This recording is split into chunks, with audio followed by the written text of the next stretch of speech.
வணக்கம். பைபிளை முழுவதுமாக வாசிக்கும் நம் லட்சிய பயணத்திற்கு உங்களை அன்புடன் வரவேற்கிறேன். இன்று நாம் லேவியராகமத்தில் 16வது அதிகாரத்தை வாசிக்க இருக்கிறோம். இதுவரை நாம் மொத்த நூல்களில் 8.83% நூல்களை வாசித்து முடித்துவிட்டோம். இன்னும் சில நூல்களை முடித்தால் நம் பயணம் வெற்றிகரமாகும்.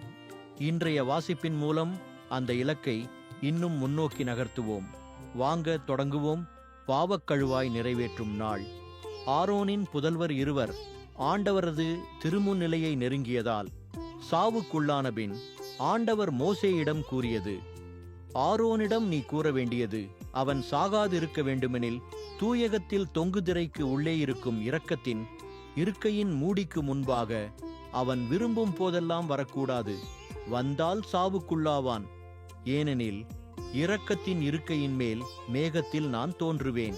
ஒரு காளையை பாவம் போக்கும் பலியாகவும் ஓர் ஆட்டுக்கிடாயை எரிபலியாகவும் செலுத்தி ஆரோன் தூயகத்திற்குள் நுழையலாம். அவன் புனித நாற்பட்டு மேற்சட்டை அணிய வேண்டும். நாற்பட்டாலான உள்ளாடை, கச்சை, தலைப்பாகை அணிய வேண்டும். இந்த புனித ஆடைகளை நீராடிய பின்னரே அவன் அணியலாம். இஸ்ரவேல் மக்கள் கூட்டமைப்பு பாவம் போக்கும் பலிக்காக ஆட்டுகிடாய் ஒன்றையும் கொண்டு வர வேண்டும். ஆரோன் பாவம் போக்கும் பலிக்குரிய காளையை தனக்காகவும் தன் குடும்பத்தினருக்காகவும் பலியிட்டு பாவக்கழுவாய் நிறைவேற்றுவான். வெள்ளாட்டு கிடாய்கள் இரண்டையும் சந்திப்பு கூடார வாயிலில் ஆண்டவர் திருமுன் நிறுத்த வேண்டும். ஆண்டவருக்கென ஒன்றும் போக்கு ஆடாக விடப்படுவதற்கென ஒன்றுமாக அந்த கிடாய்கள் மேல் சீட்டு இடப்படும்.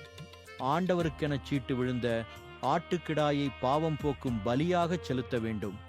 போக்கு ஆடாக விடப்படுவதற்கென சீட்டு விழுந்த வெள்ளாட்டு கிடாய் பாவக் கழுவாய்க்கென பாலை நிலத்திற்கு அனுப்பப்படுமாறு ஆண்டவர் திருமுன் உயிருடன் நிறுத்தி வைக்கப்படும். ஆரோன் பாவம் போக்கும் பலிக்குரிய காளையை தன் குடும்பத்தாருக்காகவும் பலியிட்டு பாவக்கழுவாய் நிறைவேற்றுவான். ஆரோன் கலசத்தை ஆண்டவர் திருமுன் இருக்கும் பலிபீடத்து நெருப்புத்தணலால் நிரப்பிக்கொண்டு பொடியாக்கப்பட்ட நறுமணமிக்க சாம்பிராணியும் எடுத்துக்கொண்டு தொங்குதிரைக்கு உள்ளே வருவான். அவன் சாகாதிருக்க உடன்படிக்கை பேழையின் மேல் இருக்கும் இரக்கத்தின் இருக்கையை புனித புகை மூடுமளவிற்கு ஆண்டவர் திருமுன் நெருப்பில் சாம்பிராணி போடுவான். மேலும் அவன் கீழே நின்று கொண்டு காளையின் இரத்தத்தில் சிறிது எடுத்து இரக்கத்தின் இருக்கை மீது தன் விரலால் தெளிப்பான். மீண்டும் சிறிது எடுத்து இரக்கத்தின் இருக்கை முன்னர் 7 முறை தெளிப்பான். மக்களின் பாவம் போக்கும் பலியான வெள்ளாட்டு கிடாயை அவன் அடித்து அதன் இரத்தத்தை தொங்குதிரைக்கு உள்ளே கொண்டு செல்வான். காளையின் இரத்தத்தை தெளித்தது போலவே இதனையும் இரக்கத்தின் இருக்கையின் மேலும் அதன் முன்னிலையிலும் தெளிப்பான். இஸ்ரேல் மக்களின் தீட்டுகளை முன்னிட்டும் அவர்களின் பாவங்களால் விளைந்த குற்றங்களை முன்னிட்டும் தீட்டுப்பட்ட தூயகத்திற்காக பாவக்கழுவாய் நிறைவேற்றுவான். அவர்களின் தூய்மையற்ற நிலைக்குள் அமைந்துள்ள சந்திப்பு கூடாரத்துக்காகவும் அவன் அப்படியே செய்வான். எவரும் இருத்தல் கூடாது. அவன் ஆண்டவர் திருமுன்னிருக்கிற பலிபீடத்திற்கு அருகில் வந்து அதற்கு பாவக்கழுவாய் நிறைவேற்றுவான். காளையின் இரத்தத்திலும் வெள்ளாட்டு கிடாயின் இரத்தத்திலும் சிறிது எடுத்து பலிபீடக் கொம்புகளில் பூசுவான். தன் விரலினால் அந்த இரத்தத்தை எடுத்து 7 முறை அதன் மேல் தெளித்து இஸ்ரேல் மக்களின் தீட்டுகள் நீங்க அர்ப்பணிப்பான். போக்கு ஆடு இவ்வாறு அவன் தூயகத்திற்கும் சந்திப்பு கூடாரத்திற்கும் பலிபீடத்திற்கும் கழுவாய் நிறைவேற்றிய பின் உயிரோடு இருக்கிற ஆட்டுக்கிடாயை கொண்டு வருவான்.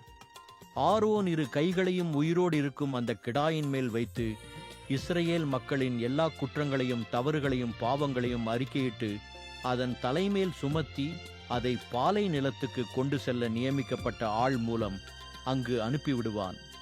அந்த வெள்ளாட்டுக்கிடாய் அவர்களின் பாவங்களை சுமந்து கொண்டு தனிமையான இடத்திற்கு செல்லும். அந்த ஆள் அதை பாலை நிலத்தில் விட்டுவிடுவான்.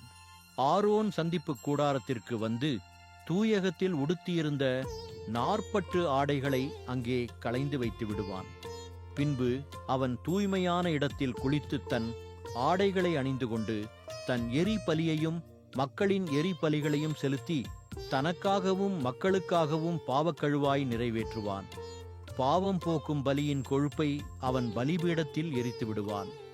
போகவிட்ட போக்கு ஆடாகிய வெள்ளாட்டு கிடாயை கொண்டு போய் விட்டவன் தன் உடைகளை துவைத்து தண்ணீரில் குளித்த பின்னரே பாளையத்துக்குள் வருவான். தூயகத்திற்குள் பாவம் போக்குவதற்கென இரத்தம் எடுக்கப்பட்ட காளையும் கிடாயும் பாளையத்திற்கு வெளியே கொண்டு போகப்படும். அவற்றின் தோல், இறைச்சி, சாணம் ஆகியவை நெருப்பில் சுட்டெரிக்கப்படும். அவற்றை எரித்தவன் தன் உடைகளை துவைத்து தண்ணீரில் குளித்த பின்னரே பாளையத்திற்குள் வருவான். பாவக்கழுவாய் நிறைவேற்றும் நாளுக்கான நெறிமுறைகள் 7ஆம் மாதம் 10ஆம் நாள் குடிமக்களும் உங்களோடு வாழும் அந்நியரும் வேலை ஒன்றும் செய்யாமல் நோன்பிருக்க வேண்டும். இது உங்களுக்கு என்றுமுள் நியமமாகும். அந்த நாளில் நீங்கள் தூய்மை அடைவீர்கள். அது உங்களுக்கு நோன்பு நாள். அந்த நாள் நீங்கள் முழு ஓய்வெடுக்கும் ஓய்வு நாள். இது என்றுமுள்ள நியமமாகும். அருள் பொழிவு செய்யப்பட்டு தன் தந்தைக்கு பின்னர் குருவாக நியமனம் பெற்றவனே பாவக்கழுவாய் நிறைவேற்றுவான். அவன் தூய உடைகளான 40 ஆடைகளை அணிந்து கொண்டு தூயகத்திற்காகவும் சந்திப்பு கூடாரத்திற்காகவும் பாவக்கழுவாய் நிறைவேற்றுவான். குருக்களுக்காகவும் சபையின் எல்லா மக்களுக்காகவும் பாவக்கழுவாய் செய்வான். ஆண்டுக்கு ஒரு முறை இஸ்ரேல் மக்களுக்காகவும் அவர்களுடைய எல்லா பாவங்களுக்காகவும் கழுவாய் நிறைவேற்ற வேண்டும். இது என்றுமுள்ள நியமம் ஆகும் என்று சொல் என்றார். ஆண்டவரிட்ட ஆணையின்படி மோசே செய்தார். நாம் 1189 அதிகாரங்களில் 106 அதிகாரங்களை நிறைவு செய்துவிட்டோம். இன்னும் சில அதிகாரங்களை வாசித்தால் முழு பைபிளையும் முடித்து விடுவோம். நாளை அடுத்த அதிகாரத்தை பார்க்க சந்திப்போம். நாள்தோறும் இந்த பயணத்தில் நீங்களும் பங்கேற்றால் பைபிளை முழுமையாக வாசித்து முடிப்போம். இது நம் வாழ்க்கையிலும் ஆன்மாவிலும் பெரிய மாற்றத்தை ஏற்படுத்தும். இந்த பயணம் உங்களுக்கு நம்பிக்கையையும் சமாதானத்தையும் கொடுத்தால் இந்த வீடியோவை லைக் செய்யவும் சப்ஸ்கிரைப் செய்யவும் மறக்க வேண்டாம். பகிர்ந்து மற்றவர்களையும் இந்த பயணத்தில் சேருங்கள். நாளை மறக்காமல் வாருங்கள்.